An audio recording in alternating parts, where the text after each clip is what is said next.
நிறைவாக மாண்புமிகு உச்சநீதிமன்றத்திற்கு எங்களுடைய வேண்டுகோள், பாராளுமன்றம் இருந்தால் ஜாயிண்ட் பார்லிமெண்டரி கமிட்டி அமைக்கலாம். இப்பொழுது பாராளுமன்றம் இல்லை, தேர்தல் நடைபெற இருக்கிறது. ஸ்பெஷல் இன்வெஸ்டிகேஷன் டீம் என்ற எஸ்ஐடி நிறுவி அதை விசாரிப்பார்கள். உச்சநீதிமன்றம் இதற்கும் ஆணை வழங்க வேண்டும். நாட்டு மக்களுக்கு என்ன நடந்தது என்று அந்த உண்மையை தெளிவுபடுத்துவதற்கு ஸ்பெஷல் இன்வெஸ்டிகேஷன் டீம் இந்த எஸ்ஐடியை நிறுவ வேண்டும் என்றும் நாங்கள் கேட்டுக்கொள்கிறோம்.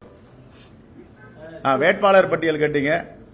இன்னும் 2-3 நாட்களில் நம்முடைய வெற்றி வேட்பாளருடைய பட்டியலை வெளியிடுவோம்.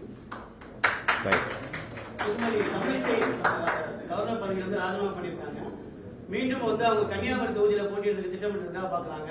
அக்கா தம்பியை எதிர்த்து போட்டியிடுறதுக்கு வாய்ப்பு இருக்கா?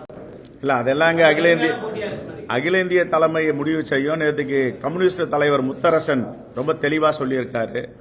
அம்மா, உங்களுக்கு உண்மையிலேயே நிக்கணும்னா வேற மாநிலத்தில் போய் நில்லுங்க, வடக்கு போயிடுங்க, டெபாசிட்டாவது வாங்குவீங்க, இங்க நிக்காதீங்க. ஏற்கனவே ராதாகிருஷ்ணன் நகர்ல நின்று இருக்காங்க அம்மையார், நோட்டா கீழே தான் வாங்கியிருக்காங்க. அந்த நிலை ஏற்படும் பரிதாபத்தோடு சொல்லியிருக்கிறார். அதான் எங்களுடைய கருத்து.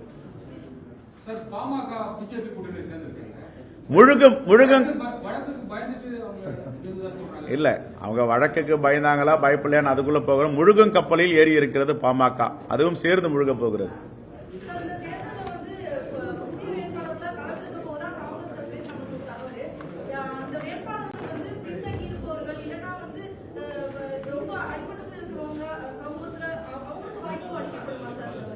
காங்கிரஸ் பேரியக்கம் மட்டும்தான் எல்லா மக்களுக்குமான இயக்கம். குறிப்பாக சமூக நீதியை தொடர்ந்து பின்பற்றுகின்ற இயக்கம், சமூக நீதியை தூக்கி பிடிக்கின்ற இயக்கம்.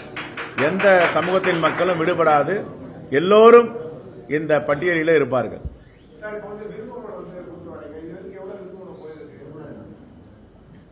இன்னைக்கு தான் கொடுத்திருக்காங்க, தெரியல எவ்வளவு, நான் பார்த்து சொல்றேன், நாளைக்கு சொல்றேன். வயநாடு தொகுதியில் போட்டியிடக்கூடிய ராகுல் காந்தி மறுபரிசீலனை செய்யணும்னு சொல்லிட்டு காகிதத்தோட பேரன் கோரிக்கை வச்சிருக்காரு. அதுக்கு வாய்ப்பு இருக்குமா? அவருக்கு என்ன? கண்டிப்பா அவர் எது இந்த நாட்டுக்கு சரியோ, தோழமை கட்சிகளுக்கு சரியோ, அது சரியான நேரத்தில் சரியான முடிவெடுப்பார் எங்கள் தலைவர் ராகுல் காந்தி. அதுல எந்த மாற்றம் தான் இருக்க முடியாது. ஏன்னா அவர் அன்பை போதிப்பவர், வெறுப்பரசியல் செய்பவர் கிடையாது பாஜக மாதிரி. அதனால ஒரு நல்ல முடிவெடுப்பார்.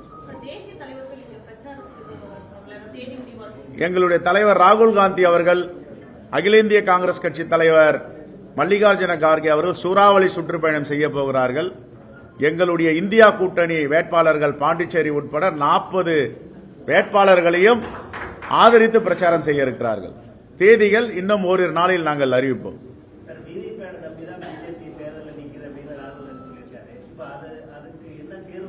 நாங்கள் மக்களை நம்பி தேர்தலில் நிற்கிறோம்.